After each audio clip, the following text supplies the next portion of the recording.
Hello! Hi! అందరికీ నమస్తే. నిన్న 12థ్ ఫార్మేషన్ డే ఆఫ్ తెలంగాణ జరిగింది. ఆ సందర్భంగా పవర్ స్టార్ శ్రీ పవన్ కళ్యాణ్ గారు, ఆంధ్రప్రదేశ్ ఉప ముఖ్యమంత్రి గారు ఒక ప్రెస్ మీట్ లాగా వాళ్ళ హైదరాబాద్‌లో ఉన్నటువంటి వారి ఇంటిలో ప్రెస్ మీట్ లాగా పెట్టడం జరిగింది. సో, దాంట్లో కొన్ని విషయాలు చెప్పారు వారు. ముఖ్యంగా తీసుకున్నట్టయితే అసలైనటువంటి విషయం ఏందంటే అంటే వాళ్ళు కూడా మేము కూడా కొంతవరకి తెలంగాణలో పార్టిసిపేట్ అయ్యాము. మేము తెలంగాణ వారిమే. మేము తెలంగాణ ప్రజలతోటి మాకు ఎటువంటి ఇబ్బంది లేదు. పాలకులతోటే ఇబ్బంది అని చెప్తున్నాం. సో, ఇక్కడ ఈవెన్ తెలంగాణలో కూడా తెలంగాణ మూవ్‌మెంట్ జరిగినప్పటి నుండి అది ఎప్పటి నుండైనా కావచ్చు, జరిగినప్పటి నుండి రాష్ట్రం వచ్చిన వరకు తర్వాత ఈ జరిగినటువంటి 12 సంవత్సరాల్లో కూడా ఎప్పుడు కూడా మేము చెప్పే విషయం కూడా అదే. తెలంగాణలో ఉన్నటువంటి వ్యక్తులు చెప్పేటువంటి విషయం కూడా అదే. ఆ విషయాన్నే మళ్ళీ మీరు చెప్తున్నారు మాకు. అంటే మేము చెప్పిన విషయాన్ని మాకు అప్పజెప్తున్నారు. అంటే చూడండి రాజకీయాలు ఎట్లా మారిపోయాయో. మేమెప్పుడైనా గూడా తెలంగాణ మూవ్‌మెంట్ టైంలో గూడా అది ఉంది మనకొక సామెతలాగా. పొట్ట చేత పెట్టుకొని వచ్చిన వాళ్ళతోటి మాకే ఇబ్బంది లేదు. అది ఆంధ్ర వాళ్ళు గావచ్చు, మహారాష్ట్ర వాళ్ళు గావచ్చు, బీహార్ వాళ్ళు గావచ్చు, యూపీ వాళ్ళు గావచ్చు. కేవలం ఎవరైతే రాజకీయాలు చేసుకుంటూ రాష్ట్ర ఏర్పాటును అడ్డుకుంటున్నారో వాళ్ళతోటే సమస్య అనేది ఇక్కడ చెప్పుకుంటూ వచ్చాము. సో, చివరికి తెలంగాణ మూవ్‌మెంట్ చేయబట్టి అన్ని పార్టీలు అనుకూలంగా లెటర్ ఇచ్చాయి కమిటీకి. ఆహ్, పార్లమెంట్‌లో బిల్ పాస్ చేసినప్పుడు బీజేపీ వాళ్ళు కూడా సపోర్ట్ చేశారు. వాళ్ళకి 0 సీట్స్ ఉన్నా గూడా. సో, ఇక్కడ ఇవన్నీ చెప్తూ మళ్ళీ ఏం మాట్లాడారు అంటే, పార్లమెంట్ తలుపులు మూసి రాష్ట్రాన్ని విభజించినటువంటి తీరు తప్పు అని మళ్ళీ నిన్న చెప్పారు. అలా మీరు చెప్పడం తప్పు. First point. పార్లమెంట్ తలుపులు మూసి అని అలా మూయాల్సిన పరిస్థితి ఎందుకొచ్చిందో ఒకసారి మీరు ఇంట్రాస్పెక్ట్ చేసుకోవాలి. అసలు తెలంగాణ 2014 కాదు. అంతకంటే ముందు ఒక 4 సంవత్సరాల ముందే వచ్చేది. 2010లోనే తెలంగాణ రాష్ట్రం వచ్చేది. వాళ్ళు రాష్ట్రం ఇస్తా యూపీఏ గవర్నమెంట్ వాళ్ళు రాష్ట్రం ఇస్తా అనేటువంటి విషయం క్లారిటీ వచ్చిన తర్వాత వాళ్ళు డిక్లేర్ చేసిన తర్వాత 2009లో గాని, అంతకంటే ముందు 2004లో గాని రాష్ట్రం ఖచ్చితంగా మేమిస్తాం 2014 తర్వాత 2019 మేము ఖచ్చితంగా రాష్ట్రం ఇస్తామని చెప్పినటువంటి కాంగ్రెస్ పార్టీ వాళ్ళు తర్వాత కలిసి టీఆర్ఎస్ పార్టీతోటి కలిసి టీఆర్ఎస్ గవర్నమెంట్ టీఆర్ఎస్ పార్టీతో కలిసి ఎన్నికల్లో దిగారు. వైఎస్ రాజశేఖర రెడ్డి ఉన్నప్పుడు. ఆ తర్వాత వాళ్ళు ఇచ్చినటువంటి హామీని పక్కకు పెట్టారు. తర్వాత రెండోసారి అధికారంలోకి వచ్చారంటే అప్పుడు సింగిల్‌గా వెళ్ళిపోయారు వాళ్ళు కాంగ్రెస్ వాళ్ళు. అప్పుడు వైఎస్ రాజశేఖర రెడ్డి గారు చనిపోయిన తర్వాత రాజకీయాలన్నీ మారిపోయాయి. అది అందరికీ తెలిసినటువంటి విషయం. సో, ఆ టైంలో అప్పుడు అంటే అంతకుముందు వరకు మళ్ళీ యూపీఏ గవర్నమెంటే ఫార్మ్ అయింది కాబట్టి వాళ్ళు చేస్తాననుకున్నటువంటి పనిని మళ్ళీ రాష్ట్రం వేయడానికి ముందుకొచ్చారు. ముందుకొచ్చిన టైంలో మూకుమ్మడి రాజీనామా చేసింది ఆంధ్ర రాష్ట్రానికి చెందినటువంటి రాజకీయ నాయకులు. సో, నిజంగా మీరు తెలంగాణ, ఆంధ్ర రాష్ట్రాలు 2 మీకు 2 కళ్ళు అనుకున్నప్పుడు మీరు ఇంట్రాస్పెక్ట్ చేసుకోవాలి. అలా ఎందుకు జరిగింది? అలా జరగడానికి కారణం ఏంటిది? ఆంధ్ర రాజకీయ నాయకులను అడిగి తెలుసుకోండి. రీజన్ ఏమైందక్కడ? అసలు ఎందుకు అలా చేయాల్సొచ్చింది మీరు? అది చేయడం తప్పు కదా! అక్కడ మాట్లాడండి. రాష్ట్రం ఇస్తా అని యూపీఏ 2 గవర్నమెంట్ ప్రామిస్ చేసినప్పుడు చిదంబరం గారు ప్రకటన చేసినప్పుడు కేంద్ర హోంశాఖ మంత్రిగా వచ్చినటువంటి రాష్ట్రాన్ని తినే తిండిని కాకులు గద్దలు తనకపోయినట్టుగా చేసినటువంటిది ఆంధ్ర రాజకీయ నాయకులు. అది పక్కకు పెట్టేసి దాన్ని తప్పనాల్సినటువంటి మీరు తలుపులు మూసి చేశారంటే తలుపులు మూయాల్సిన పరిస్థితి ఎందుకొచ్చింది? ఎంత వాళ్ళు 4 సంవత్సరాల పాటు శ్రీకృష్ణ కమిటీ ఏశారు, ఆ కమిటీ ఏశారు, ఇది జేశారు, ఆగండి, ఆగండి అన్నారు. అన్ని రాజకీయ పార్టీలను పిలిచారు. ఏ రాష్ట్రం ఏర్పాటు చేయడానికి రాజకీయ పార్టీలకు సంబంధమే ఉండదు. కేవలం పార్లమెంట్ లోపల బలాల్ని బట్టి ఆ బిల్ పాస్ చేయాల్సిన బాధ్యత ఉంటుంది. కానీ తెలంగాణ రాష్ట్ర విషయంలో క్యాపిటల్ సిటీగా హైదరాబాద్ ఉన్నప్పటికీ తెలంగాణ మొత్తం వెనుకబడి ఉంది. కేవలం హైదరాబాద్ ఒకటి తప్పితే ఆ ఔటర్ రింగ్ రోడ్ లోపల గనుక చూసినట్లయితే డెవలప్ అయింది. ఈవెన్ ఔటర్ రింగ్ రోడ్ పక్కకున్నటువంటి వాళ్ళ దగ్గర కూడా ఆర్థిక, సామాజిక పరిస్థితులు దయనీయంగా ఉంటాయి. ఔటర్ రింగ్ రోడ్ లోపల ఉన్న గ్రామాల్లో తండాల్లో కావచ్చు, గ్రామాల్లో కావచ్చు. దీనికి కారణం అంతా ఏంటిది? ఉమ్మడి ఆంధ్ర రాష్ట్రంలో ఉన్నప్పుడు ముఖ్యంగా ముఖ్యమంత్రి గాని, ఆర్థిక శాఖ మంత్రి గాని, రెవెన్యూ కానీ, లేదంటే కీ పొజిషన్స్ తర్వాత హోం శాఖ గాని, ఇవన్నీ ఉన్నటువంటి వాళ్ళు సరిగా పట్టించుకోకపోవడం వల్లే కదా ఈ పరిస్థితి వచ్చింది. 1956 నుండి ఇన్ని రోజుల వరకు కలిసి ఉన్నారు. కలిసి ఉన్నప్పుడు ఆటోమేటిక్‌గా సంస్కృతిలో సమ్మేళనం జరుగుతుంది.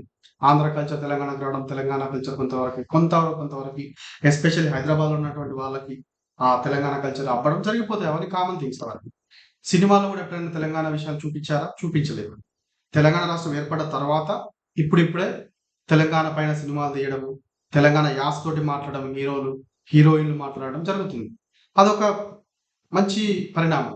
మరి అంతకంటే ముందు ఏం చేశారు మీరు తెలంగాణ మాటను మాట్లాడడానికి కూడా ఇష్టపడేటువంటి వారు కదా! సో, అక్కడ తలుపులు మూసి బిల్లులు పాస్ చేయాల్సిన దయనీయటువంటి పరిస్థితి, అంతటి క్లిష్ట పరిస్థితి యూపీఏ 2 గవర్నమెంట్ కల్పించినటువంటి నాయకులు ఎవరసలు? మీరు రాజ్యాంగంలో ఒక ఉప ముఖ్యమంత్రి, రాజ్యాంగం గురించి మీకు బాగా తెలుసు. ఇది ఎలా జరిగింది? రాష్ట్ర విభజన అంటే ఆర్టికల్ 3 ప్రకారం. ఆర్టికల్ 3 ప్రకారం ఏ కొత్త రాష్ట్రమైనా ఏర్పాటు కావచ్చు.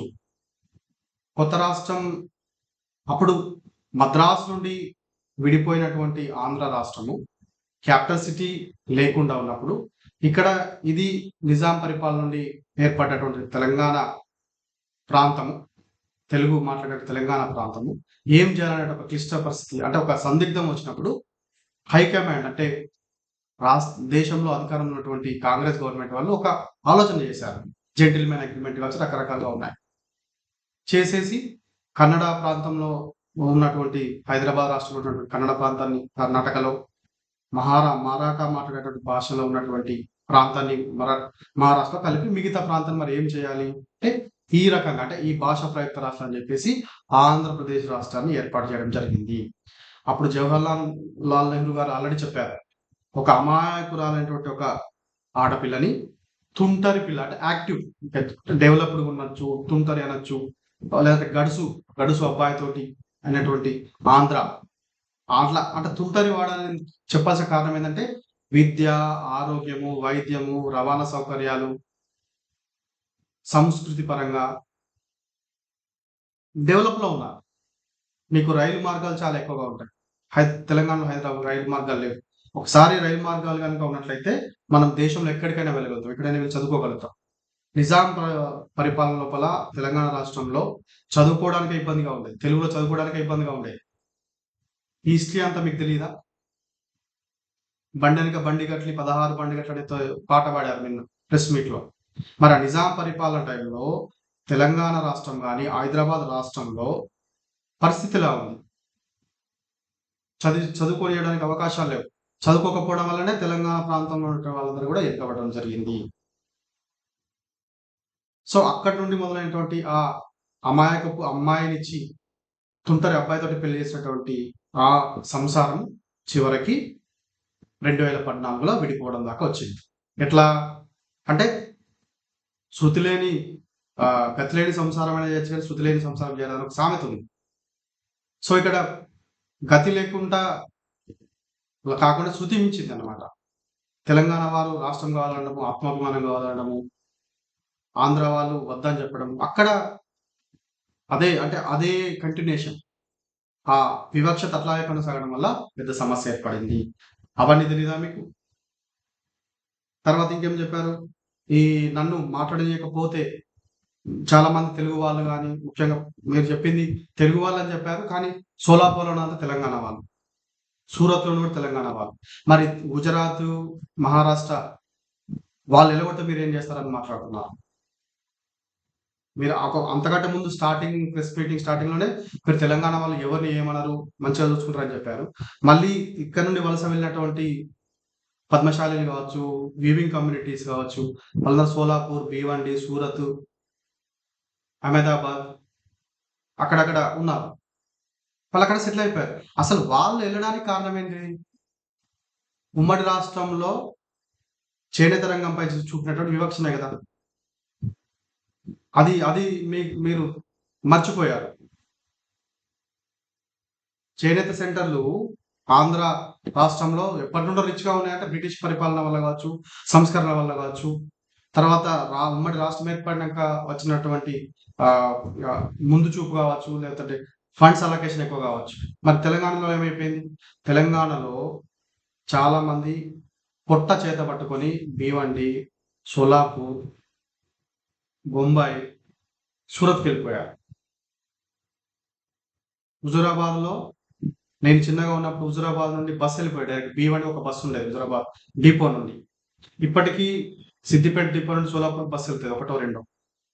ఇప్పటికి వాళ్ళు వస్తారు. ఇటు ఇటు రాకపోకలు వాళ్ళు అక్కడే సెటిల్ అయిపోయారు.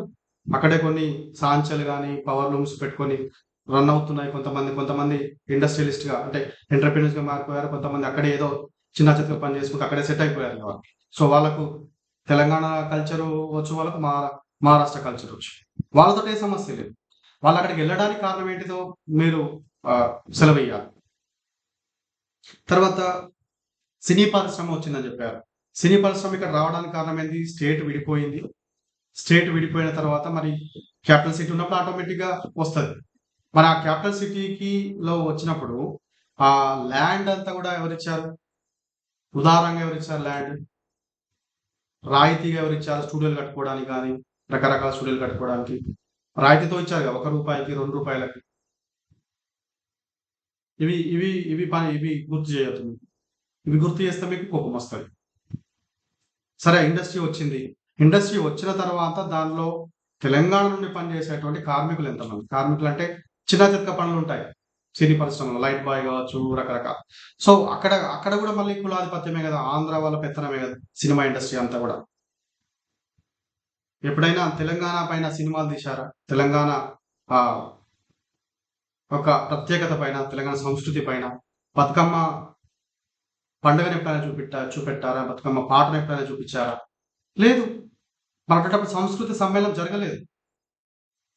మాకు తెలంగాణ వాళ్ళకు చాలా మందికి ఆంధ్ర కల్చర్ తెలుసు గానీ, మా కల్చర్ మీకు తెలవదు. అది వచ్చిన బాధ. మాకెట్లా తెలుసు కల్చరు? సినిమాలు చూడడం వల్ల తెలిసింది. ఎందుకంటే మేమేం చూసినా గూడా మీ సినిమాలే కనిపిస్తాయి. అందులో మీ కల్చరే కనిపిస్తది. మీ ఊరు పేర్లే కనిపిస్తాయి కాబట్టి మాకు తెలియవచ్చింది. కానీ మీకు తెలంగాణలో ఉండేటువంటి జగిత్యాల అంటే తెలవదు. నిర్మల్ అంటే తెలవదు. మాకు వేరే మీ దగ్గర సిటీస్ అన్ని తెలుసు. జస్ట్ ఆ పేరు ప్రకారం. మేమక్కడికి వెళ్ళకపోవచ్చు. జస్ట్ ఆ పేరు వరకు. అది కూడా మీకు తెలవదు. కారణం ఏందంటే ఇది. తర్వాత మేము తెలంగాణలో జెండా మారుమూల గ్రామాల్లో ఎగిరేసాం. తెలంగాణలో జెండా ఎగిరేయకుండా ఏమన్నా ఉందా? మీకు 2 జెండా పండుగలుంటే మాకు 3 జెండా పండుగలున్నాయి. జెండా అంటే మీరొచ్చిన తర్వాతనే జెండాలు ఎగరేసారా తెలంగాణలో? మాకు సెప్టెంబర్ 17 మూడవది. విమోచన దినం అంటారు. విలీన దినోత్సవం అంటారు. రకరకాల పేర్లు దానికి. బట్ ఎనీహౌ అది హైదరాబాద్ ఆహ్, హైదరాబాద్ సంస్థానము కంప్లీట్‌గా భారతదేశం లోపల చేరినటువంటి రోజు కలుపుకోబడి విలీన దినోత్సవం. సెప్టెంబర్ ఆహ్, 17, 1948 అంటే ఒక సంవత్సరం కంటే లేట్‌గా మాకు స్వాతంత్రం వచ్చింది. భారతదేశం అంతా 1947 ఆగస్ట్ 15కి వస్తే మాకు 1 ఇయర్ తర్వాత లేట్‌గొచ్చింది. సో, మరి మేమెంత ఇక్కడ ఉన్నటువంటి మా తాతలు కావచ్చు, ముత్తాతలు కావచ్చు వాళ్ళెంత కష్టపడ్డారు? మీ మీ మీ పరిస్థితి వేరు. మీరు బ్రిటిష్ పరిపాలనలో ఉన్నారు. మీరు మద్రాస్ ప్రెసిడెన్సీ కింద ఉన్నారు. మీకు స్కూళ్ళున్నాయి. మీకు కాలేజీలున్నాయి. యూనివర్సిటీలున్నాయి. రైల్వే వ్యవస్థ ఉంది. తెలుగులో చదువుకోవడానికి అవకాశం ఉంది. ఇంగ్లీష్‌లో చదువుకోవడానికి అవకాశం ఉంది అప్పుడే. మాకు తెలుగులో చదువుకోవడానికి లేదు. కేవలం ఉర్దూలోనే చదువుకోవాలి. కొన్ని ఎగ్జామ్షన్స్ విలేజ్‌లో కొంతవరకునే. కానీ ఎంతమంది చదువుకుంటారు? తెలుగులో ఉన్నప్పుడు చదువుకోవడానికి ఆసక్తి ఎక్కువగా ఉంటుంది. అటు తెలుగు గాకుండా ఇటు ఉర్దూ అనేసరికి చాలా మందికి మాతృభాష ఉర్దూ గాదు. కాబట్టి ఆటోమేటిక్‌గా చాలా మంది జనాలు చదువుకోవడానికి ఆసక్తి చూపియలే. వాళ్ళ పేరెంట్స్ గూడా పంపియలే. అది కారణం. తెలంగాణలో వెనుకబాటు ఎక్కువ ఉండడానికి కారణం ఏంటంటే విద్యాభివృద్ధి లేకపోవడం వల్ల, చదువుకోకపోవడం వల్ల. చదువుకోకపోవడానికి కారణం ఏంటి? మళ్ళీ రాజకీయ కారణాలు. మీడియం ఆఫ్ ఇన్‌స్ట్రక్షన్ అనేది తెలుగులో లేకపోవడం వల్ల మాకా సమస్యొచ్చింది. ఇక్కడ తెలంగాణలో ఎవరు పని లేకుండా ఉండడం గాని, తెలంగాణలో అంటే తాగుబోతులని మాట్లాడడం కానీ సోషల్ మీడియా వేదికగా రకరకాలుగా వస్తున్నాయి. తెలంగాణలో అంతా తాగుబోతులు అని చెప్పడము, లేదంటే మళ్ళా దాని కౌంటర్ అటాక్ ఇంకోటి ఆంధ్ర వాళ్ళు. ఎందుకు ఇదంతా? అసలు ఈ సమస్య అంతా ఎందుకొచ్చింది? సమస్య అంతా గూడా ప్రొఫెసర్ నాగేశ్వరరావు గారిని మీరు ఆంధ్ర రాజకీయాల గురించి ఎందుకు మాట్లాడుతున్నారు అన్నప్పుడు ఈ సమస్యొచ్చింది. ఎందుకు మాట్లాడొద్దు మేము అని అక్కడ స్టార్ట్ అయింది ఇదంతా. దేశం అన్నప్పుడు రాజకీయాల గురించి ఎక్కడైనా మాట్లాడతారు. ఒక పొలిటికల్ అనలిస్ట్‌గా, ఒక సీనియర్ ప్రొఫెసర్‌గా మాట్లాడతారండి. దానికెందుకంత ఆయన చెప్పింది కొంతవరకి అభూత కల్పనలు గావచ్చు. దానికి సారీ గూడా జెప్పాడు. అక్కడ స్టార్ట్ అయింది కాంట్రోవర్సీ. మీరెందుకు మాట్లాడుతున్నారు ఏపీ విషయాలన్నప్పుడు అక్కడ స్టార్ట్ అయింది. తెలంగాణలో ఉన్నవాళ్ళు గూడా అక్కడ పార్టీ పెట్టారు. టీఆర్ఎస్‌ను బీఆర్ఎస్‌గా మార్చారు. సో, తెలంగాణ ప్రజలు దాన్ని తిరస్కరించారు. సో, అవన్నీ గూడా ఉన్నాయి. Right? I will continue next video.